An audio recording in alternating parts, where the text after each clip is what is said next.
नमस्कार दोस्तों, आप सभी का स्वागत है हमारे चैनल पर। आज हम जानेंगे पंचकर्म चिकित्सा के बारे में। पूर्व के वीडियो में हमने पंचकर्म की सामान्य परिचय के बारे में जानकारी प्राप्त की है। आज हम जानेंगे पंचकर्म चिकित्सा में वर्णित पूर्व कर्म, प्रधान कर्म और पश्चात कर्म के बारे में। पूर्व कर्म के अंतर्गत लंघन, पाचन और स्नेहन, स्वेदन आता है। प्रधान कर्म के अंतर्गत वमन, विरेचन, नीरोवस्ति, अनुवासनवस्ति और नस्य। पश्चात कर्म के अंतर्गत संसर्जन क्रम, रसायन आदि प्रयोग, समन चिकित्सा। एक स्वस्थ व्यक्ति में पंचकर्म का क्रम उपरोक्त ही है, परंतु रोगी में आवश्यकता अनुसार हम क्रम का चयन कर सकते हैं।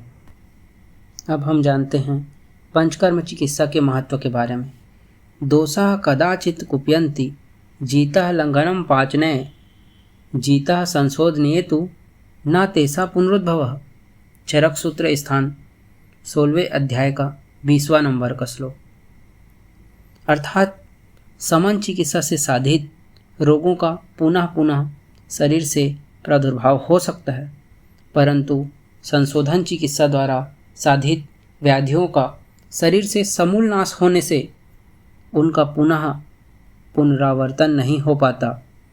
इसकी उपमा देते हुए आचार्य चरक ने स्पष्ट किया है कि जिस प्रकार वृक्ष का समूल नाश हो जाने पर वह पुनः वृद्धि को प्राप्त नहीं होता, उसी प्रकार से शोधन चिकित्सा अर्थात पंचकर्म द्वारा व्याधि का समूल नाश हो जाने से पुनः पुनरावर्तन को प्राप्त नहीं होता।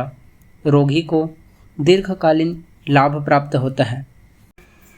पंचकर्म की पूर्व कर्म। हमारे संहिता ग्रंथों में पंचकर्म निरूप स्तंभ प्राप्त रोगी को कराने का विधान बतला गया है। अतः पंचकर्म से पूर्व हमें दीपन, पाचन से निरामावस्था प्राप्त करते हैं। इसके लिए औषधि त्रिकटु चूर्ण, पंचकोल चूर्ण का उपयोग करते हैं। इसकी मात्रा होती है 5 ग्राम। गर्म पानी से 3 दिनों तक सुबह शाम हल्का नाश्ता के बाद दें। पंचकर्म से पूर्व सभी को ये औषधि देना ही है।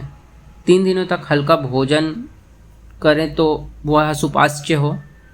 इसके पश्चात अभ्यंतर स्नेहपान कराएं और उसके बाद स्वेदन कर्म कराएं। उसके पश्चात प्रधान कर्म जैसे वमन, विरेचन, नीरोवस्ति, अनुवासनवस्ति, नस्य और रक्तमोक्षण, और इसके पश्चात पश्चात कर्म किया जाता है।